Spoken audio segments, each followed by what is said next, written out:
The golden sunset bathed the top-floor office of Romano Resorts, the crown jewel of luxury in the coastal city of San Celeste. Theo Romano, 33, lounged effortlessly in a sleek leather chair, his legs propped up on the polished mahogany desk, lazily swirling a glass of whiskey in hand. To the world, he was a business genius, the mastermind behind a multi-million-dollar resort empire built from scratch. Money, power, and fleeting affairs, those were the only things Theo ever needed. Love? Family? He didn't believe in them. The only thing worth trusting was his ever-growing bank account. But today, everything he built was under threat because of something he never saw coming: his father's will. His lawyer, Robert Klein, placed a thick file on the desk, his expression grave. "Theo, your father included a special clause in his will. If you don't get married by May 15th, you lose ownership of Romano Resorts. The entire estate will go to Damien." The name made Theo pause. Damien, his reckless, gambling-addicted cousin, notorious for blowing through hundreds of thousands at the very casinos Theo owned? A slow, amused chuckle escaped Theo's lips. Was the old man out of his mind? Did he really think marriage makes someone fit to run a business? But as his gaze dropped to the document, the official red notary seal staring back at him, his laughter died. If he wanted to keep his empire, he had 2 months to find a wife, and he needed one fast. A few streets away from Theo's world of luxury, Skye Bennett, 28, was gearing up for a small but daring act of defiance.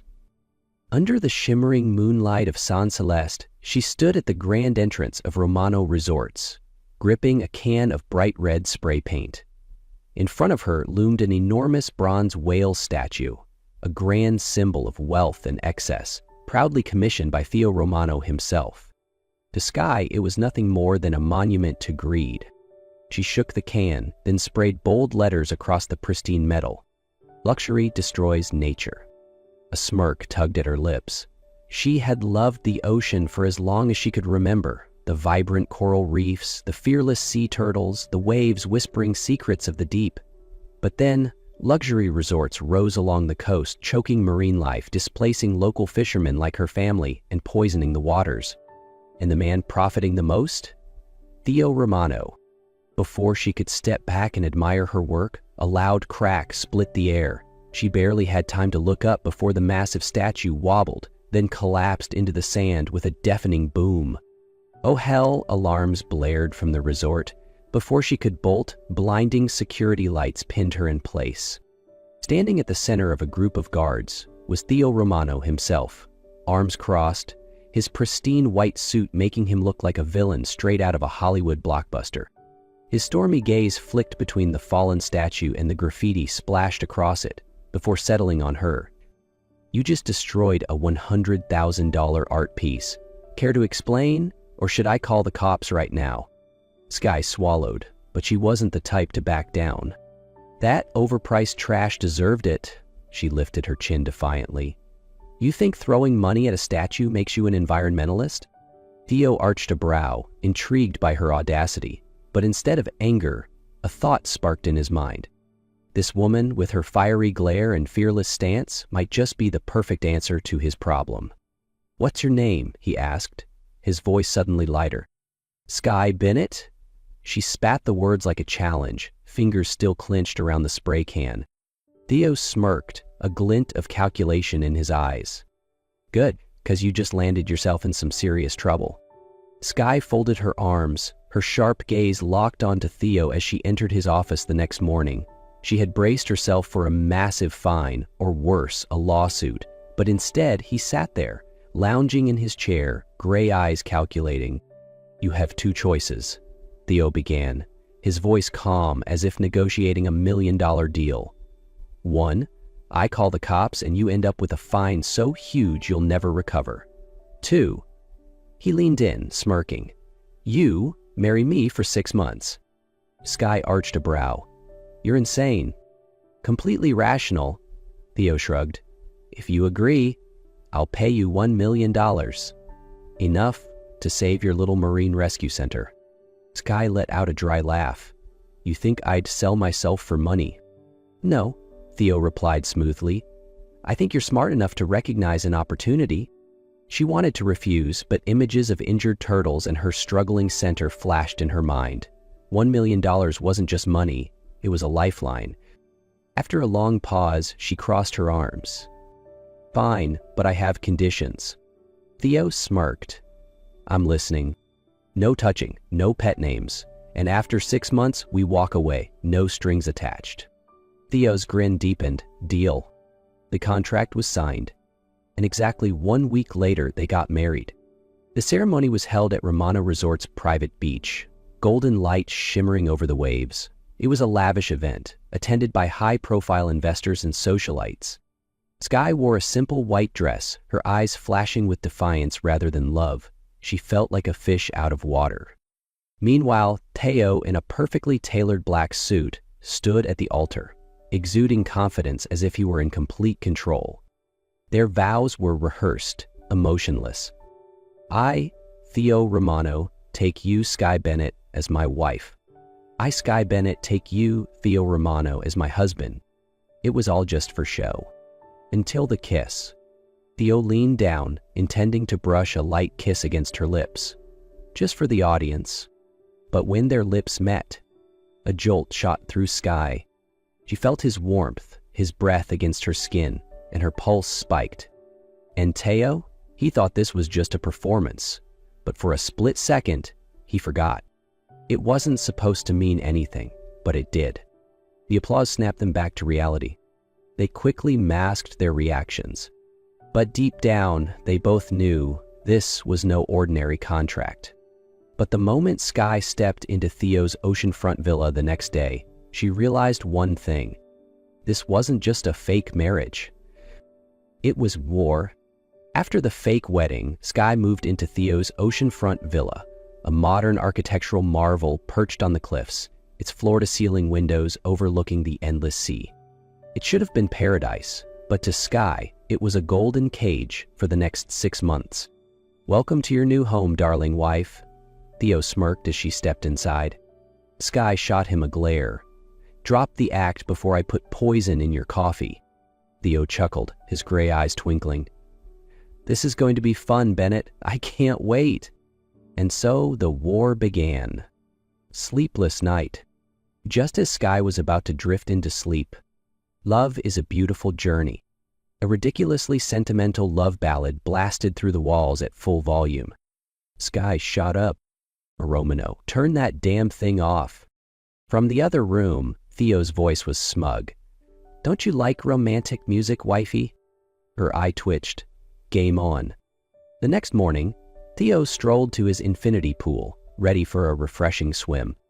The moment he dived in, he shot back up, gagging. The pool reeked of seawater, green with algae, and tiny fish darted around. Skye, sipping her orange juice, smirked. "You love the ocean, don't you, Romano? Enjoy." A few days later, while Skye was working at the Sea Turtle Rescue Center, a delivery truck pulled up. "Delivery for Skye Bennett from your loving husband." The doors flung open, revealing hundreds of red roses spilling onto the pavement. Skye nearly dropped her clipboard. Her colleagues burst into laughter. "Didn't know your husband was such a romantic, Skye." Her face burned. Romano was going to pay for this. Skye wasn't going down without a fight. The morning of Theo's important investor meeting, she changed his alarm sound to a screaming wail. At exactly 5 a.m., the deafening wail echoed through the villa. Theo bolted upright, nearly falling out of bed. "What the hell?" Skye, sipping tea in the kitchen, smirked. "Good morning, husband." But something else started happening. Skye realized Theo wasn't just a cold businessman. He stayed up late working, personally reviewing every financial detail instead of blindly trusting his team. Theo saw that Skye wasn't just a reckless activist. She cared about every injured turtle like they were family, willing to stay up all night just to save one. One night, when Skye fell asleep on the couch, Theo quietly draped a blanket over her. For the first time, she didn't feel trapped. She felt safe. But was this just part of their dangerous game, or was something real starting to form between them? The prank war continued, but somehow, The line between real and fake had begun to blur. Skye no longer saw Theo as just a cold-hearted billionaire. He was someone with layers, someone more complicated than she had thought. And for the first time in his life, Theo felt like someone saw him for who he was, not just for his money. But everything shattered in one night. That evening, while tidying up Theo's office, Skye accidentally overheard his phone call with Robert, his lawyer. Theo's voice was calm, detached. "The Sea Turtle Rescue Center? Yeah, they requested funding a few years ago. I rejected it. No profit." Skye's heart clenched painfully. She remembered the day she had stood outside Romano Resorts, proposal in hand, only to be turned away without a second glance. And now, she was fake married to the very man who had crushed her dream. Rage boiled inside her. When Theo walked into the dining room that night, Skye was already waiting. "You rejected my rescue center just because it wasn't profitable?" Her voice was ice cold. Theo froze. "You were eavesdropping?" "Don't change the subject, Romano." She threw her napkin onto the table. "Now I get it. You never cared about anything but money." "And what about you?" Theo let out a bitter laugh. "Didn't you sign this contract for money too?" The words hit like a slap. "You know what, Romano?" Skye whispered, her eyes burning. "I can fake being your wife, but I will never love a man like you."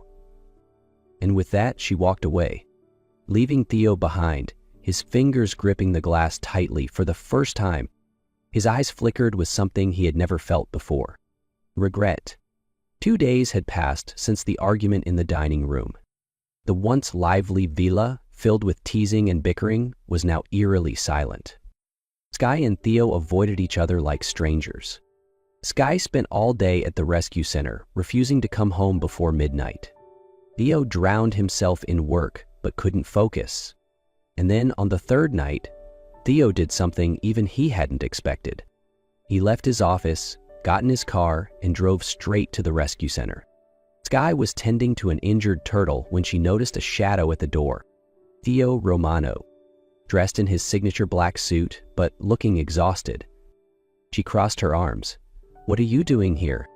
Theo glanced around, then said slowly, "I want to help." Skye arched a brow. "Since when does not profitable concern you?" Theo sighed, slipping off his jacket. "Since you taught me that not everything has to be profitable to matter." And that night, Theo Romano, the billionaire who had never done manual work in his life, knelt down and helped Skye care for the turtles. He cleaned wounds. He learned how to check for dehydration. He even got bitten by a tiny turtle, making Skye laugh for the first time in days. And when she laughed, Theo realized something. He wanted to see that smile every single day. That night, after hours of tending to the turtles, Theo leaned against the wooden wall of the rescue center, eyes fixed on the ocean. Skye stepped up beside him for the first time without her usual guarded stance. "Why are you doing this?" she asked, her voice softer than usual. Theo was silent for a moment before he turned to her, his gray eyes filled with something she had never seen before. "Because I don't want to lose you." Skye froze. "What are you talking about?" Theo let out a quiet laugh, but there was no arrogance in it this time. "At first, I thought this was just a game, just a contract, but then you came along and made me forget everything else." Her heart clenched. "You're joking, right?" He shook his head. "I've never been more serious in my life." The distance between them was barely inches now. The ocean breeze ruffled Skye's hair, and for the first time, Theo didn't look like a cold billionaire. He just looked like a man confessing the most honest truth of his life. "I love you, Skye." She didn't know what to say, because deep down, no matter how many times she had tried to deny it, she had already fallen for him too. Skye didn't know how to respond. Part of her wanted to believe Theo, but another part was terrified. She had spent her whole life fighting against men like him, people who only cared about profits, who built empires at the cost of nature.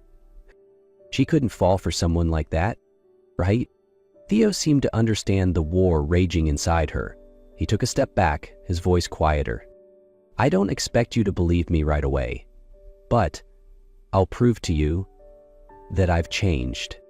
And the next day, Theo disappeared. But he wasn't just gone, he was working. For 3 days, he met with architects, made calls, and personally oversaw every detail of a project he never thought he would care about. He wasn't just proving his love to Sky, he was proving it to himself. Sky thought she would feel relieved. But when she returned to the villa and found it empty, when there were no more arguments, no more pranks, and no more quiet glances exchanged between them, she realized a cruel truth. She missed him, she loved him, but it was too late now, wasn't it? 3 days passed. Sky buried herself in work at the rescue center, trying not to think about Theo. But his absence had left a strange void in her life. Then, on the morning of the 4th day, one of her colleagues rushed over, excitement shining in their eyes. "Sky, have you seen it yet?" Sky frowned. "Seen what?" They grabbed her hand and dragged her outside. And when Sky saw the building in front of her, she froze. A brand new marine sanctuary with modern tanks, a larger rehabilitation area, and a gleaming sign that read, "Skybound Marine Sanctuary." The ocean breeze ruffled her hair, but Sky couldn't feel anything. She was too stunned. Someone had built this for her, and she knew exactly who it was. A deep voice sounded behind her. "Do you like it?" Sky turned around, and there stood Theo, his clothes covered in sand and paint, his smile softer than she had ever seen. Sky stared at Theo, her heart pounding. "Did you do all of this?" Theo shrugged, but she saw the tension in his gaze. "I used to think money was the only thing that mattered, but then you came along." He held her eyes. "And you made me realize some things are worth more than profit." Sky felt something shatter inside her. All the doubts, all the fears, suddenly didn't matter anymore. Because this wasn't a game anymore. It wasn't a contract. It wasn't an act. It was just them and something real. "I love you, Sky." Theo's voice was steady, unwavering. "And I don't want to lose you." Sky stared at him, frozen. She had always thought that if someone loved her, she would know immediately. But now, standing before the man she once despised, she realized love wasn't always that simple. She stepped closer, placing a hand against his chest, where his heart was racing. "I love you too, Romano." A slow, radiant smile spread across Theo's face before he pulled her into a deep, breath-stealing kiss. And this time, there was no contract binding them. Only love. The next morning, Sky walked into the villa, holding a $1 million check. Theo looked at her, smirking. "What are you planning to do with that?" Sky stared at the check in her hands. $1 million. The money that could have saved her rescue center, secured her future, the reason she agreed to this marriage in the first place. But now, it meant nothing. Because without him, none of it mattered. With a deep breath, she held up the check and tore it apart, letting the pieces drift away like falling petals in the wind. "I don't need it," she said softly. Theo watched her, surprise flickering in his eyes. She stepped closer, wrapping her arms around his neck. "I didn't sign this contract for money, Romano, and I'm not staying for it either." Theo leaned down, pressing his forehead against hers. "Then why?" "Because I love you." A slow smile spread across Theo's face.